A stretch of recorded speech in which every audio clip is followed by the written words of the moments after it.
Hola, ¿qué tal? Mi nombre es Lourdes Vázquez y soy parte de Culto Caminantes por México y el día de hoy estoy muy contenta de recibirlos en esta primera charla de café que vamos a tener disponible en línea. Aquí ya les muestro mi cafecito, yo ya lo tengo listo. Les invito a que se preparen uno y que disfruten de esta plática que vamos a tener. En esta primera charla vamos a hablar sobre el mural Sueño de una tarde dominical en la Alameda Central, pintado por Rivera en el año de 1947.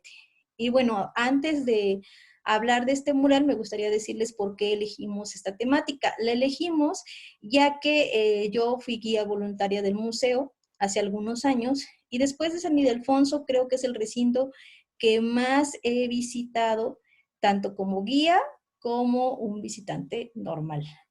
Y bueno, para iniciar esta plática tendríamos que hablar antes que nada del Hotel del Prado. ¿Y por qué? Porque en este sitio es donde se pinta originalmente este mural. Entonces déjenme compartirles la presentación que ya tengo preparada.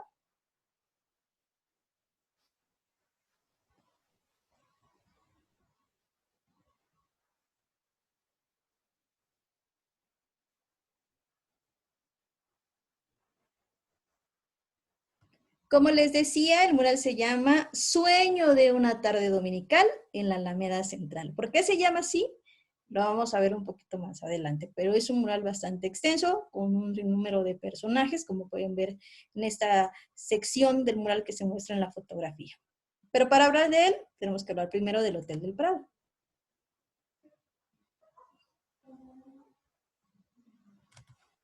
Ok.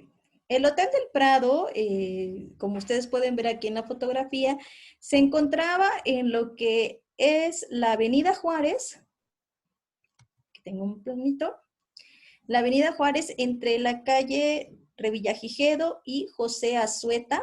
Actualmente este espacio lo ocupa el Hotel Hilton, como pueden ver aquí en este mapita.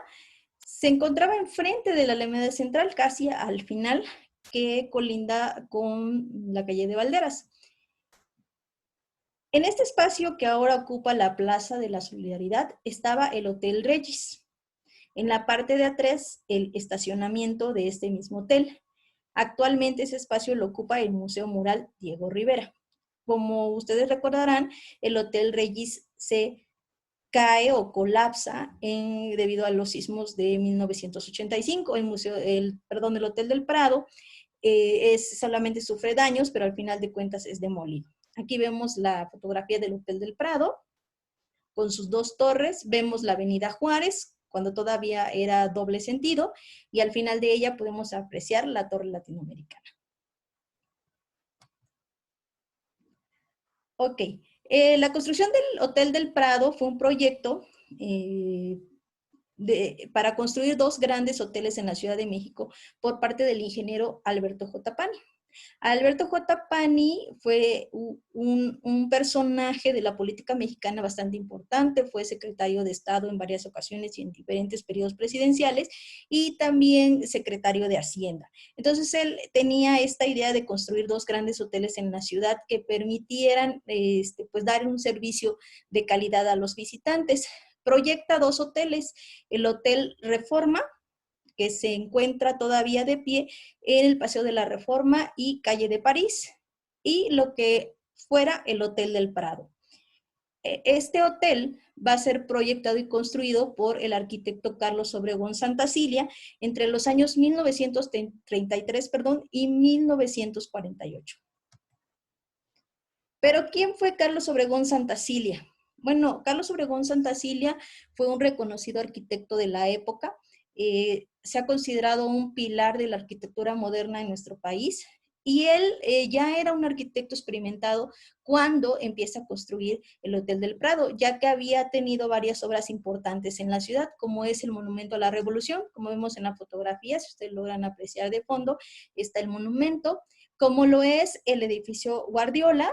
No sé si ustedes ubiquen este edificio, se encuentra sobre el eje central entre la calle 5 de Mayo y la calle de Madero. También hizo el edificio de Salubridad, actualmente la sede de la Secretaría de Salud. Eso se encuentra en lo que es la calle Lieja, casi esquina con Paseo de la Reforma. Si ustedes han tomado el metro Chapultepec, de seguro han visto este edificio. Bueno, por el proyecto del Hotel del Prado, el arquitecto Carlos Obregón Santacilia ganó el premio de la exposición de arquitectura en Estocolmo, Suecia, y el Premio Nacional de Arquitectura.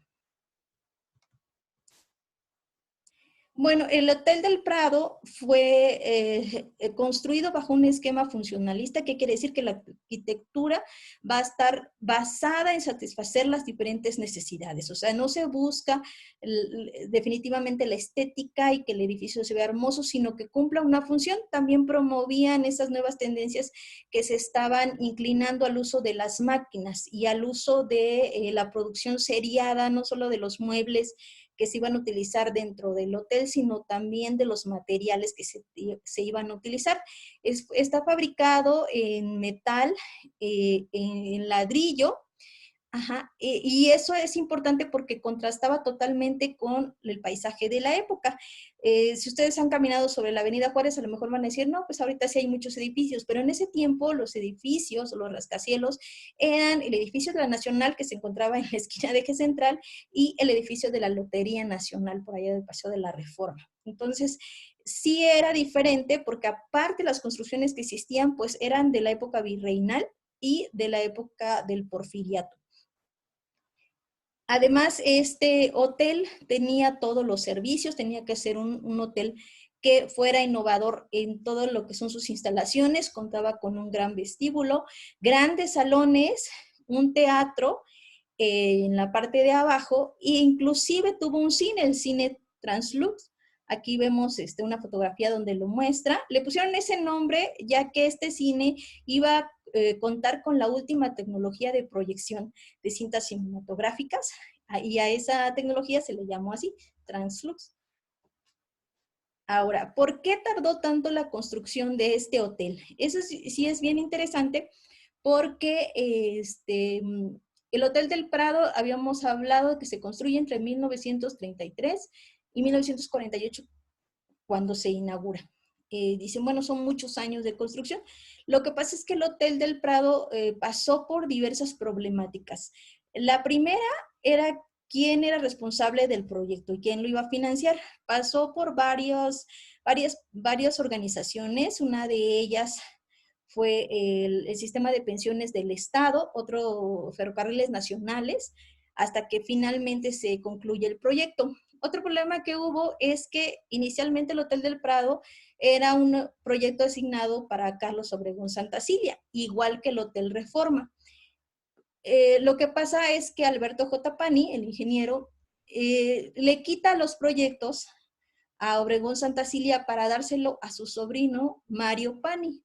Mario Pani fue un arquitecto mexicano que estudió en la Escuela de Bellas Artes de París, arquitectura, y que él acababa de regresar a México cuando estaban estos dos proyectos iniciando, y su tío le ofrece los dos. El Hotel Reforma es construido por Mario Pani, pero no así el Hotel del Prado. Pero no hubo una intención de quitarle el proyecto a Carlos Obregón Santacilia, y eso provocó un gran problema. Incluso tuvo que intervenir el Colegio de Arquitectos para determinar quién tenía la razón, y el pleito se prolongó por mucho tiempo. Ambos arquitectos hicieron planos del Hotel del Prado. Eso es importante. Finalmente, el que se queda con el proyecto es Carlos Obregón Santacilia, y como ustedes pueden ver, pues fue un éxito, incluso se le dieron varios premios. Resulta que también este pleito, pues obviamente fue muy famoso, y pues hubo una serie de dimes y diretes para ver quién se quedaba con el proyecto, y el primero que va a soltar la sopa va a ser precisamente el ingeniero Alberto J. Pani, quien va a escribir un libro llamado Los Apuntes Autobiográficos para mis hijos, en donde va a contar ahora sí que su versión de los hechos. Carlos Obregón Santacilia, 1948, va a publicar también un libro que se llamó Historia Folletinesca del Hotel del Prado, en donde él va a contar su verdad y va a decir todo el pleito que tuvo con la familia Pani. Este hotel, voy a regresar tantito a las primeras fotografías, ahí, perdón. Este hotel tenía una planta en H, tenía un vestíbulo central y dos torres donde se iban a encontrar las habitaciones. ¿Esto para qué era? Para que la luz pudiera reflejarse bien y no se tapara la luz natural. Además que permitía que los que se hospedaban en el hotel pudieran tener una vista abierta a lo que era la Alameda Central. Por el material en el que estaba hecho, se prestaba mucho a burlas. La gente de la época apodó a este edificio el edificio de las latas de sardinas. Esto pues no es muy raro porque nosotros los mexicanos tendemos a ponerle nombre a los monumentos de risa, como el edificio de la Galleta, que es la torre de luz que está en la Avenida Reforma, la lavadora y muchos otros, ¿no? Que conocemos. Ahora bien, ¿quién fue Diego Rivera? Porque Diego Rivera es el autor del mural. Diego Rivera va a nacer en Guanajuato el 8 de diciembre de 1886 y fue registrado bajo el nombre de José Diego María Rivera Barrientos. Por ahí hay versiones de que también llevaba el nombre de Concepción por el día en que había nacido, porque nosotros sabemos que el 8 de diciembre es el día de la Virgen de la Concepción. Bueno, su familia se va a trasladar a la Ciudad de México cuando él es apenas un niño y va a iniciar sus estudios en la Academia de San Carlos. Bueno, para que ustedes ubiquen, la Academia de San Carlos se encontraba en lo que es la calle de Academia y la calle de Moneda. Si ustedes entran por la calle de Moneda de este Palacio Nacional, van a caminar todo derecho, van a pasar el convento de Santa Inés y van a topar precisamente con el edificio de la Academia de San Carlos, bueno, la antigua Academia de San Carlos. Y en 1906 va a ser becado por el gobierno del estado de Veracruz para estudiar en Europa. Él va a estar en 3 países diferentes, en España, en Italia y en Francia. Esto le va a permitir no solamente elevar sus estudios, sino también decodiarse con los artistas más importantes de la época. Él habitó en el barrio de Montparnasse, un barrio muy famoso en París, donde se reunían los intelectuales y los artistas de la época. Él tuvo una gran amistad con estos artistas, especialmente con Pablo Picasso. Sin embargo, ellos por un problema que tuvieron después se volvieron enemigos jurados. Hace algunos años hubo una exposición en Bellas Artes que se llamó Picasso y Rivera, donde contrastaban precisamente el trabajo de ambos artistas, pero también las similitudes que tenían. Ellos se pelearon porque Rivera consideraba que Pablo era un copión. Ahí tienen una anécdota en donde rompieron su amistad, que sería muy interesante abarcarla, pero en esta plática no la voy a dar porque, bueno, tenemos un poquito el tiempo medido. Después de haber estado en Europa, él va a regresar a México en 1921 y José Vasconcelos, que va a ser el secretario de Educación de esa época, lo va a invitar a iniciar un movimiento educativo, pictórico, cultural llamado muralismo mexicano, junto con otros artistas, claro. Y va a pintar su primer mural en 1921 en lo que es el Colegio San Ildefonso. Ese mural se va a ubicar en lo que es el Anfiteatro Simón Bolívar y el mural se llama La Creación. Se los quise poner aquí por una razón muy especial. Si ustedes observan el mural, van a ver que tiene un estilo completamente de influencia europea. Incluso se le pueden buscar tintes bizantinos a este mural. Y es digno de ver porque es el primero que hace Diego. Después, si nosotros miramos los murales de Diego, son totalmente diferentes, porque ya hacen alusión a la cultura mexicana. ¿Qué pasa con esto? Él termina la creación en San Ildefonso y se dice que José Vasconcelos le jala las orejas y le dice, oye Diego, pues fíjate que como que no era lo que yo estaba buscando que tú proyectaras en el muralismo mexicano. Lo que pasa es que te falta conocer el país, tú has estado mucho tiempo fuera, e incluso la hija de Diego, Guadalupe Rivera, Marín, cuenta que Diego y su mamá se fueron de luna de miel a recorrer todo el país, al interior de la República, visitaron comunidades indígenas, y es donde Diego se empapa de todas estas manifestaciones culturales tan ricas que tenemos en nuestro país. De ahí la gran diferencia entre el primer mural de Diego y la proyección mural que hace después. Bueno, Antes de inaugurar el Hotel del Prado y antes de concluir su construcción, el arquitecto Carlos Obregón Santacilia invita a Diego Rivera a participar con un mural que fue pintado en el Salón Versalles del Hotel del Prado. Esto era cumpliendo pues con lo que estaba en la época, que era la integración plástica. ¿En qué consistía esto de la integración plástica? Que no solamente se consideraba la arquitectura, sino que la arquitectura se tenía que combinar con otras manifestaciones plásticas como la pintura. Y esto no era desconocido, ni ellos fueron pioneros en esto, sino ya había antes varios trabajos. Uno de los más clásicos es la pareja de Juan O'Gorman con Diego Rivera.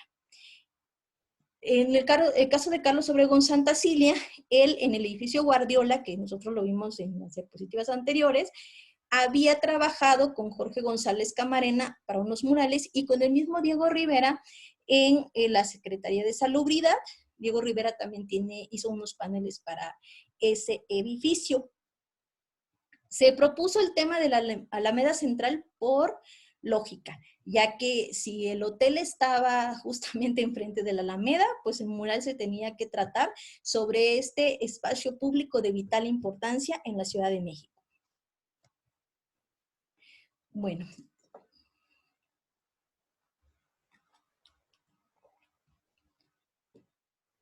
El nombre del mural. Entonces decíamos que el mural se llama, a ver, Sueño de una tarde dominical en la Alameda Central. Se llama Sueño porque se piensa en estos espacios recreativos como un parque, como un lugar para el descanso. Entonces, ¿quién no quisiera sentarse en una banca de uno de sus parques con la tranquilidad del mundo, pues echarse un coyotito, ¿verdad? Esto era porque, pues en alguna época se le agregaron fuentes a los parques públicos, y acuérdense que la caída del agua, pues invitaba a la tranquilidad, a la reflexión. Diego va a tomar ese concepto y va a pintar dentro del mural a personas que van a estar soñando, que van a estar durmiendo. Por ejemplo, vemos estos personajes que están a la izquierda. Si ustedes se fijan, están dormidos. ¿Cómo lo sabemos? Porque van a tener los ojos cerrados, a diferencia de los demás personajes. Ellos van a estar soñando. Vamos a tomar como ejemplo y rápido, porque esto lo vamos a ver posteriormente ya cuando analicemos cada personaje identificado. Vamos a ver a este personaje que va a estar soñando, y él va a estar soñando con la escena de arriba donde se ve que hay una gran fiesta donde están bebiendo pulque. Entonces él está soñando con esa fiesta, pues también con echarse un pulquecito, ¿verdad? De una tarde dominical, porque el domingo es el día que la mayoría de nosotros hasta el día de hoy ocupamos para pasear con la familia, salir y para hacer actividades recreativas. Entonces dice, sueño de una tarde dominical, que también hace alusión a la poesía de Sueño de una noche de verano. En la Alameda Central, porque va a ser precisamente el espacio geográfico donde va a estar el Hotel del Prado. Y porque la Alameda Central, al final de cuentas, es un ícono de la Ciudad de México. Ahí se concentra hasta el día de hoy muchos de los habitantes para realizar diferentes actividades. Por eso es que se llama Sueño de una tarde dominical en la Alameda Central. Ok. Ahora vamos a ver los datos técnicos del mural. El mural está elaborado con la técnica al fresco.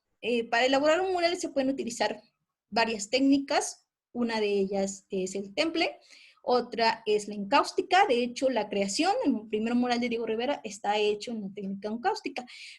Y la más común, si lo queremos ver así, es el fresco. Diego había estudiado la técnica al fresco desde los pintores del Renacimiento cuando él estuvo en Italia.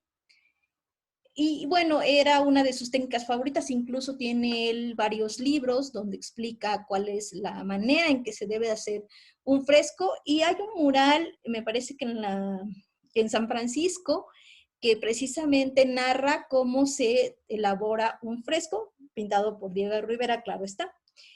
En la técnica al fresco, ¿en qué consiste? En pintar el muro mientras el muro está húmedo. ¿Qué quiere decir? Que se realiza, sobre ese muro se realiza un aplanado, y mientras está húmedo, el pintor tiene aproximadamente 10 horas para trabajar ese muro. Esto no quiere decir que el pintor vaya a realizar todo el mural en esas 10 horas, sino lo que va a suceder es que normalmente el mural se va a dividir en diferentes tareas. ¿Esto qué es? Se va a cuadricular, si ustedes lo quieren ver así, el mural, y cada cuadrito o rectángulo, según resulte de la cuadrícula, va a realizarse pues en estas 10 horas que tiene el pintor. En el fresco no hay correcciones. Si algo sale mal, la única manera de repararlo es precisamente tirar el aplanado que ya se hizo y volver a empezar. Entonces lo que hacen es trabajar, por decir, todas las tareas de la parte superior y luego se dividirían en la siguiente línea y así hasta concluir. ¿Por qué no lo hacen a nivel de fila, que digamos, perdón, de columna, que digamos, hacen esta tarea, luego hacen esta y luego esta? Porque lo que pasaría es que cuando yo quiera hacer la tarea superior, podría ser que por lo fresco, obviamente, se escurran los pigmentos y me dañe lo que yo tengo abajo. Entonces lo que hacen es primero pintar todo de acá. Nosotros no debemos de notar dónde inicia y termina una tarea. El pintor se encarga de igualar los fondos y que más que un ojo experimentado pueda decir, ah, mira, aquí terminó la tarea y aquí más. Eso también apoya mucho los pintores ayudantes en lograr ese empate en el color. El mural es bastante grande, mide 4.8 metros de alto por 15 metros de ancho. Tiene una superficie de 75 metros cuadrados, pesa 35 toneladas, es bastante pesado. Y bueno, el Salón Versalles, en donde fue pintado originalmente, tenía estas columnas que impedían ver el mural completo. Pero Diego también diseñó las escenas para que tú, independientemente de dónde iniciaras la lectura del mural, pudieras entenderlo perfectamente. Se recomienda leerlo de izquierda a derecha, pero en cualquier punto tú puedes empezar a observarlo y vas a entender perfectamente la idea del mural.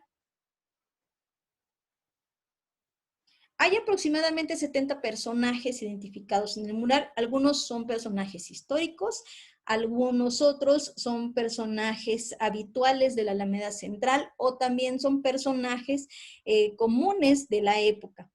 Fue elaborado entre los meses de julio a septiembre de 1947. Ustedes contarían 3 meses, de julio a septiembre, pero sin embargo él empezó a pintar el 17 de julio y termina el 13 de septiembre de 1947, por lo cual son 2 meses en donde realiza el mural. Este es un dato que a todos asombra, pues dicen, ¿cómo es posible que el maestro Diego haya terminado un mural de ese tamaño, de esa magnitud, en tan poquito tiempo?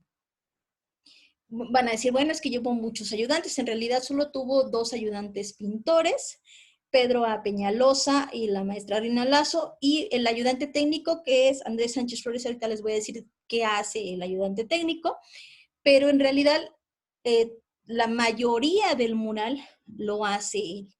Entonces, la verdad sí es muy impresionante el tiempo que ha dado el maestro en hacerlo. Claro que Diego ya llevaba más de 20 años pintando, entonces su técnica ya estaba muy desarrollada, tenía mucha práctica, y a él también se le ha tachado de workahólico, que cuando iniciaba un proyecto, él se empecinaba en terminarlo y trabajaba y trabajaba y trabajaba hasta que lo lograba. Y entonces se veía el trabajo, se veía el entusiasmo que tenía por este mural, porque lo terminó en muy poquito tiempo. Otra de las razones que también tuvo Diego para aceptar este proyecto es que ya se empezaba a sentir un poquito enfermo y él decía, bueno, a lo mejor es el último mural que hago. Esto no sucedió así, él vivió todavía 9 años más, todavía hizo mucha pintura de caballete e incluso algunos otros murales posteriores al Sueño de una tarde dominical. ¿Sí? Ok, ¿de qué trata el mural? Primero que nada, va a ser la Alameda Central como el escenario principal. Como les decía, con personajes cotidianos y con personajes de la historia de México. En cuanto a la historia de México, él se va a saltar la época prehispánica y se va a enfocar a lo que es la historia de México desde la conquista hasta el México moderno que estaba viviendo Diego Rivera. Entonces tenemos 3 secciones. En la parte izquierda del mural vamos a ver la conquista, vamos a ver el virreinato, la independencia y el establecimiento de la República con Benito Juárez. Después, si vamos a la sección central, vamos a observar la época del porfiriato. Ahí por ahí andan Porfirio Díaz. Y en la última sección se va a hablar de la Revolución Mexicana, pasando ya al último, que es el México moderno. No se preocupen, adelante vamos a ir viendo cada personaje y entonces vamos a ir entendiendo en qué lugar histórico está cada uno. Ok, como dije, tuvo 2 ayudantes pintores, pero tuvo un ayudante técnico llamado Andrés Sánchez Flores. Este ayudante técnico se encargaba de 2 cosas: de la preparación del muro del cual hablábamos para poder realizar el fresco y de la preparación de los pigmentos. Aquí vemos una foto de Frida con Andrés Sánchez Flores, donde él está preparando esos pigmentos. Él tenía tenía formación de químico. Algunos ayudantes de Diego narran que lo conoce en Detroit, cuando él se encuentra pintando los murales ahí, y a partir de ahí se hacen muy amigos y se queda como un ayudante prácticamente fijo en el trabajo de Diego. Va a tener varias colaboraciones con él en México, como es en este mural del que estamos hablando y en los murales del Instituto Nacional de Cardiología, cuando se encontraba en la avenida Cuauhtémoc, y posteriormente ya lo pasaron al área de Tlalpan. También en México se desarrolló como maestro de técnica en la Esmeralda, en la Escuela de Pintura y Escultura de la Esmeralda. De Pedro A. Peñalosa se sabe muy poco, incluso yo he tratado de investigar y en toda la documentación que tengo no se menciona mucho más que la referencia de su nombre en su participación en el mural, pero no más de Pedro A. Peñalosa, y entonces, bueno, voy a irme con la otra ayudante pictórica que se llama Rina Lazo. La maestra Rina Lazo, por desgracia, murió a principios de este año. Ella fue una mujer de origen guatemalteco que muy joven vino a estudiar a México artes y era estudiante de la Escuela de Pintura y Escultura de la Esmeralda. Y precisamente tomaba clases con Andrés Sánchez Suárez, el técnico que habíamos estado hablando, y ella conoce a Rivera cuando está tomando clases y de repente ve que le entregan un papel de parte del maestro Diego donde le dice: Rina, ¿te gustaría participar en la elaboración de un mural conmigo? Pues ella estaba muy emocionada y por supuesto que aceptó, y al siguiente día muy tempranito, ella dice que fue a las 6 de la mañana, se presentó en el Hotel del Prado cuando el maestro Diego Rivera estaba empezando a pintar el mural. Aquí vemos una fotografía donde aparece la parte derecha del mural y está la maestra Rina Lazo con Diego Rivera, donde están haciendo el trabajo muralístico. La maestra Rina Lazo, yo les aseguro que ustedes conocen uno de los murales de la maestra Rina Lazo. ¿Por qué? Porque ella hizo unas réplicas de los murales de Bonampak y esas réplicas están nada más y nada menos que en el Metro Bellas Artes, en la parte de la línea azul. Si ustedes se detienen a ver entre los transbordos, van a conocer esas réplicas de los murales de Bonampak y ella los realizó. Otro de su trabajo importante que hay que resaltar. Dentro del Museo Nacional de Antropología, en la Sala Maya, en uno de los jardines, está una réplica del edificio de las pinturas de Bonampak. Y dentro, si ustedes se asoman, van a poder ver una réplica de los murales de ese edificio, y esos murales fueron realizados por la maestra Rina Lazo. Aquí la vemos en una fotografía donde está colaborando en otro mural de Diego que se encuentra en el Cárcamo de Chapultepec. La maestra Rina Lazo se casa con el maestro Arturo García Bustos, un pintor también muy reconocido, que igual tiene muy poco tiempo de haber muerto, que fue alumno de Frida Kahlo, o sea, pertenecía al grupo de los Fridos. Entonces ellos se conocen, se casan y se van a vivir al barrio de La Conchita, en Coyoacán, en una casa con un bagaje histórico enorme. la Casa de la Malinche o la Casa Colorada, como se llama, y ellos van a rescatar y van a vivir en esa casa y bueno, por desgracia y por el paso del tiempo, pues tiene muchos problemas arquitectónicos. Hace poco vi una noticia de que se estaba buscando que se rescatara por las autoridades de cultura. Al morir la maestra Rina, pues esta casa pues ya se tiene que buscar un financiamiento para ser rescatado y evitar pues un mayor deterioro en su estructura.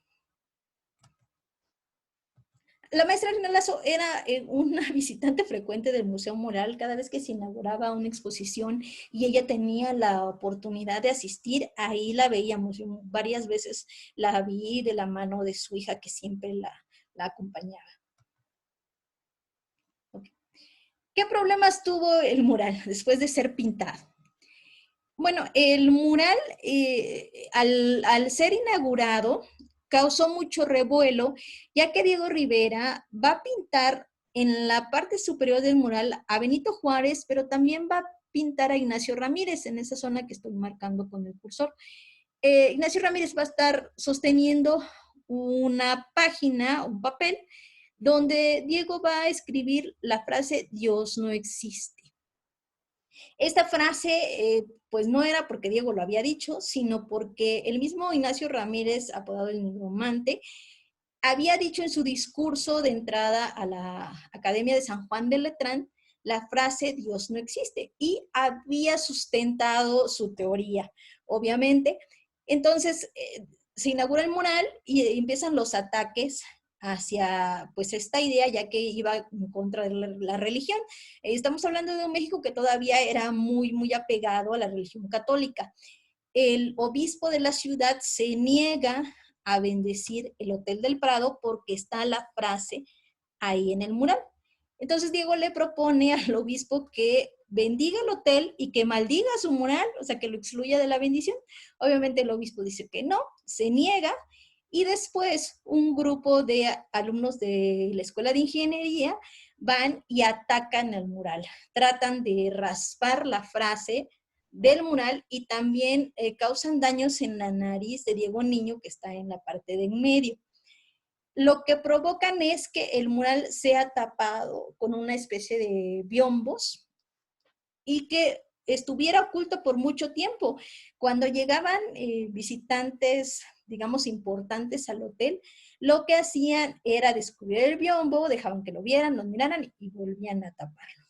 Finalmente, pues prácticamente a Diego Rivera le hacen pues manita de puerco y él va a tener que quitar esa frase. Y entonces la quita y escribe discurso en la Academia de San Juan de Letrán por el Nigromante, ¿no? Eso lo hace precisamente para evitar esa controversia. Diego ya se había enfrentado a un sinnúmero de problemas en cuanto a la ideología que plasmaba en sus murales. Él había pasado ya por episodios bastante vergonzosos como la destrucción de su mural El hombre en el cruce de caminos que había pintado en el vestíbulo del Rockefeller Center. Finalmente no gusta a los propietarios del mural y lo van a destruir. El Instituto Nacional de Bellas Artes va a invitar a Diego Rivera a que haga una réplica de ese mural en lo que es el Museo de Bellas Artes, del Palacio de Bellas Artes, perdón. Y él, si ustedes quieren ver ese mural que le destruyeron a Diego y que él pinta en México, pueden visitar el Palacio de Bellas Artes y el mural se llama El hombre controlador del universo. Y está ahí, lo pueden ir a visitar. Otro problema al que se enfrenta pues este mural es que el Salón Versalles no era adecuado para que estuviera un mural. Aquí tenemos una foto del Salón Versalles, ven las columnas de las que habíamos hablado. Era un lugar donde se consumían alimentos, se consumían bebidas. Entonces no faltaba el que ya pasado de copas, pues se le podía caer algún líquido junto al mural, cualquier cosa. Estaba propenso a sufrir cualquier tipo de accidentes. Entonces esto era realmente un problema. Otra de los motivos es que la estructura, el bastidor en donde estaba montado el mural, ya estaba venciendo el muro que lo soportaba y hubo la necesidad de moverlo de un espacio a otro. Se sacó del Salón Versalles y se trasladó a lo que era el vestíbulo del hotel. También se hizo con el propósito de que cualquier hijo de vecina, como ustedes, como yo, pudiera pasar por la puerta del hotel y ver el mural de Diego. Esto no pasaba en el Salón Versalles porque tenías que hospedarte ahí o tener alguna invitación para algún evento dentro del hotel para poder visualizar el mural. Este traslado que hacen del Salón Versalles al vestíbulo se hace en 1960. Para ello se ocupó una estructura metálica que está adosado al mural y este proyecto fue supervisado por Ruth Rivera Marín, hija de Diego Rivera. Esta estructura de metal, si ustedes visitan el Museo Mural Diego Rivera, a los costados tienen un espacio que ustedes pueden pasar con mucho cuidado y pueden observar esa estructura de metal. Aquí vemos una fotografía de la nueva ubicación del mural, ya en el vestíbulo, incluso cuando yo estaba en el Museo Mural, habían personas que llegaban y me contaban que ellos pues habían ido a tomar sus copitas ahí al Hotel del Prado y que tenían la oportunidad de ver el mural mientras tomaban su copa de vino, imagínense qué inspiración, qué bonito, y disfrutaron de la vista del mural. Aquí vemos el resultado del traslado. Okay. Ahora, ¿qué pasa ya en 1985? Pues como ustedes saben, en septiembre de 1985 suceden los terremotos que tanto dañaron la ciudad y provocaron un sinnúmero de pérdidas de vida y, bueno, muy lamentable.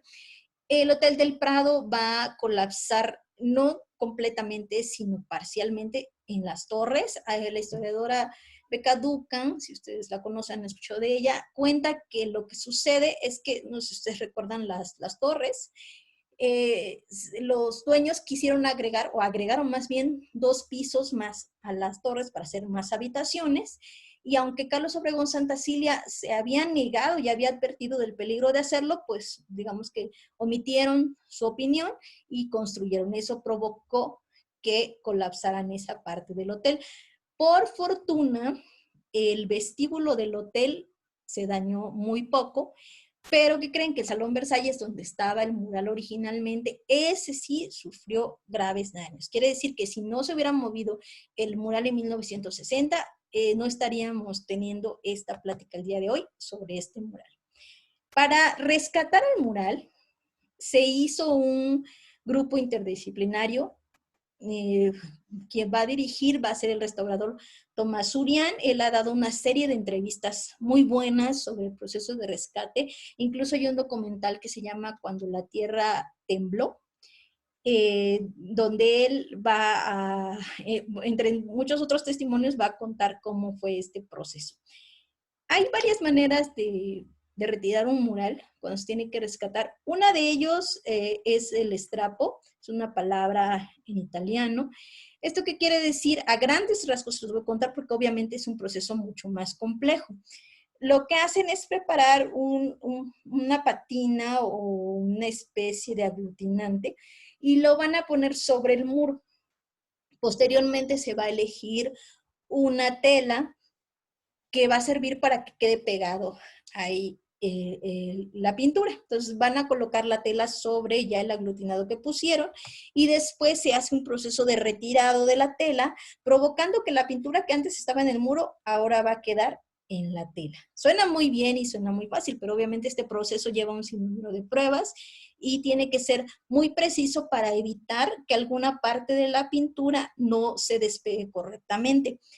Esta técnica se usó en México para la zona arqueológica Tlatelolco, en lo que es el templo calendárico, casi en medio de la zona arqueológica está el templo calendárico.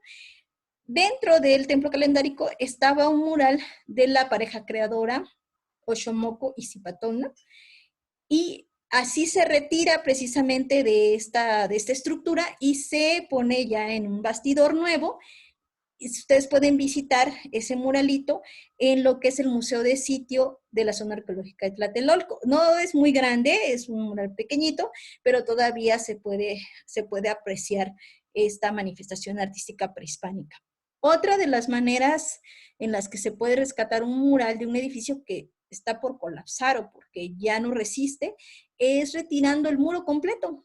En el caso de Sueño de una tarde dominical fue mucho más fácil porque como el mural ya se había movido de lugar, ya tenía una estructura metálica que lo soportaba. Sin embargo, todavía se tenía que hacer pues varios estudios para hacer el traslado y que la vibración no dañara el mural. Fue protegido con madera y con otros materiales, y finalmente se utilizó maquinaria de tecnología de punta de la época con un estricto cuidado para poder hacer ese movimiento. Había toda una controversia de dónde pasar el mural. Ok, ya lo rescatamos, ya lo sacamos de ahí del Hotel del Prado, pero ¿qué vamos a hacer con él? ¿Dónde lo llevamos? ¿Dónde lo ponemos? Una propuesta fue llevarlo al Palacio de Bellas Artes. Sin embargo, por el tamaño del mural, pues yo creo que iba a ser una tarea titánica meterlo, por donde lo iban a meter. El vestíbulo principal pues no iba a pasar el mural. Entonces, la misma maestra Rina Lazo, quien fue ayudante de Rivera, claro, en este mural, ella propone que se utilice precisamente el terreno que ocupaba el estacionamiento del Hotel Regis, el que hablábamos al principio en el mapa, para colocar ahí el mural. Pues solo teníamos que cruzar la calle, la Avenida Juárez, y llegábamos a ese espacio. Por lo tanto, se hace este movimiento el 14 de diciembre de 1986. Un año y cachito más después de los sismos. Aquí vemos fotografías. Miren, este es el vestíbulo del hotel. Por la luz de la fotografía casi no se ve, pero esta parte blanca que ustedes ven aquí no es el piso del hotel, sino es los escombros que ya habían quedado después del sismo. Como pueden ver, fue una parte que casi no se dañó y eso ayudó a que se conservara el mural. Aquí vemos que ya lo tienen protegido con la estructura metálica que tenemos en la parte de atrás, la madera. Vemos esta pluma que está sacando el mural. Para poder sacarlo se tuvo que destruir la entrada del Hotel del Prado que había quedado de pie. Se quita la entrada y entra esta pluma para poder sacarlo. Y aquí vemos cómo se estaba levantando. Podemos ver la gente, o sea, los técnicos obviamente, pero también la gente común y corriente que estaba pendiente de lo que estaba pasando. Fue un suceso bastante grande. El restaurador Tomás habla de que fue algo que se podía cortar la tensión nada más pasando la mano, porque todos estaban muy espantados que algo fuera a fallar. Un error mínimo en los cálculos podía provocar que esa obra de arte se perdiera y por causa pues también se perdiera un patrimonio cultural bastante grande para la ciudad. E incluso él cuenta que la alegría de poder moverlo era tan grande que estaban unos mariachis ahí cantando para animar al personal que estaba haciendo ese movimiento. Lo depositan sobre esta plataforma para poder moverlo y cada avance que daban pues era milimétrico. Estaban un grupo de ingenieros midiendo la elevación de la calle y en cuanto hubiera una diferencia a la que ya traían, se tenían que reajustar ahí los controles para que la vibración que sufriera el mural fuera mínima. Ustedes dicen, pues, ¿cuánto tardamos en cruzar la calle y llegar de un lugar a otro? Pues nada. Sin embargo, todo este movimiento que yo les cuento tardó muchas horas hasta que por fin llegó a su nueva morada que ni existía, porque el Museo Mural en ese tiempo todavía no se había construido. Aquí vemos en esta foto la pluma, la estructura metálica, y vemos la torre latinoamericana como un mudo testigo de lo que estaba pasando. Ok. Bueno, en la construcción del Museo Mural Diego Rivera se invierte la lógica de los museos. Normalmente primero se construye un museo y luego se va trayendo todo el acervo artístico que va a tener este espacio. En el caso del Museo Mural, primero llegó la obra, se instaló ahí y entonces después empezó la construcción del museo. Por eso es que muchos entran al museo y dicen, nada más está este mural. Sí, efectivamente, nada más está este mural porque este museo se construyó para resguardar Sueño de una tarde dominical en la Alameda Central. Se tuvo que pensar muy bien en la construcción del museo porque tenía que tener un diseño que soportara posteriores sismos. Entonces se va a elegir al arquitecto José Luis Benjur López de Arana, Él, para que lo ubiquen, fue coautor de la Basílica de Guadalupe con Pedro Ramírez Vázquez, también construyó el Seminario Menor en Tlalpan y lo que es el conjunto arista de la colonia Hipódromo Condesa. La construcción del museo tardó 14 meses y finalmente va a ser inaugurado el 19 de febrero de 1988. Con mucha tristeza digo que a veces este mural es muy poco conocido. Uno, porque está en una zona sumamente compleja, ya que en la Plaza Solidaridad hay mucha gente, hay vendedores, incluso ahí se pone el sonidero los sábados y los domingos por el que quiere ir a bailar. Luego tiene inmerso la estación del Metro Hidalgo, las estaciones del Metrobús, y está justo en la parte de atrás del Centro Cultural José Martí. A eso le aumentamos que hay 3 museos sobre Diego Rivera en la Ciudad de México. El Museo Mural Diego Rivera, el Anahuacalli, donde se conservan la colección de piezas prehispánicas de Diego, y la Casa Estudio Diego Rivera y Frida Kahlo en San Ángel.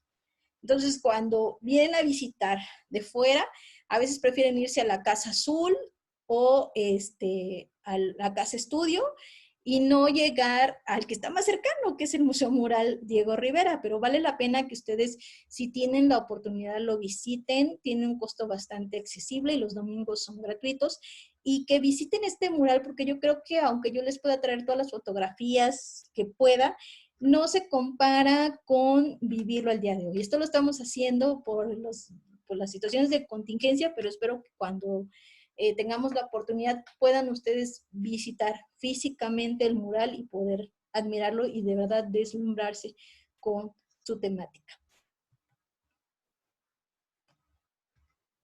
Bueno, voy a dejar de compartirles la pantalla. Listo. Bueno, como les decía, bueno, este mural es bastante importante y es bastante grande. En las siguientes sesiones que vamos a tener de charlas de cafecito, vamos a hablar de los personajes, de estos 70 personajes. Y lo voy a dividir en varias sesiones para que vayamos platicando a gusto de cada uno de ellos y cuál era la función que tenían en el mural, qué hicieron en su época y cómo le dan un discurso muy interesante al mural. Cada uno de ellos hace una participación muy especial. Otra de las características del mural que vale la pena mencionar es que todos los personajes en el mural tienen rostro, aunque no sean personajes históricos, ¿ok? Normalmente cuando se hace un mural y se quiere representar a un grupo de personas, normalmente los pintores o pintan el mismo rostro para todos o no le pintan el rostro. No me dejarán mentir los que son amplios conocedores del mural. Pero el maestro Diego Rivera no lo hacía así. Cada uno de ellos tiene un rostro y para eso utilizó modelos de las personas que estuvieron trabajando con él, a lo mejor que trabajaban en casa, de amigos, y los tomaba como modelos para poder pintar esos rostros. ¿Okay? Entonces, esto es bien interesante. Otro de los datos de este mural es que Diego Rivera no hizo un bosquejo previo a la realización del mural, sino que él llegó con un carboncillo, como cuenta la maestra Rina Lazo, y empezó a dibujar directamente sobre el muro los personajes que iban a estar incluyendo.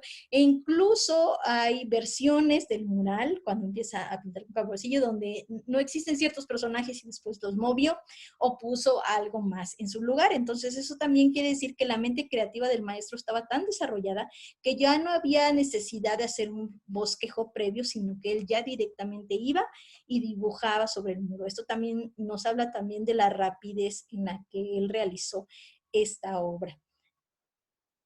Pues bueno, yo creo que eso sería todo por esta sesión. Les agradezco mucho que me hayan acompañado y se hayan chutado toda la información que di desde que iniciamos hasta ahorita. Los invito para que nos sigan en Facebook y puedan ustedes pues tener el acceso a las siguientes sesiones donde vamos a hablar ya de los personajes. Les invito a que me dejen sus comentarios en la cajita de Facebook y cualquier duda o comentario que me quieran dejar, déjenla ahí y yo voy a contestar. Si se puede y el tiempo nos lo permite, pues hacemos un video para contestar las preguntas. Si no, ahí mismo en los comentarios yo les voy dejando, si puedo y si el conocimiento lo tengo, las respuestas sobre ellas. Les agradezco mucho, que tengan muy buenas noches.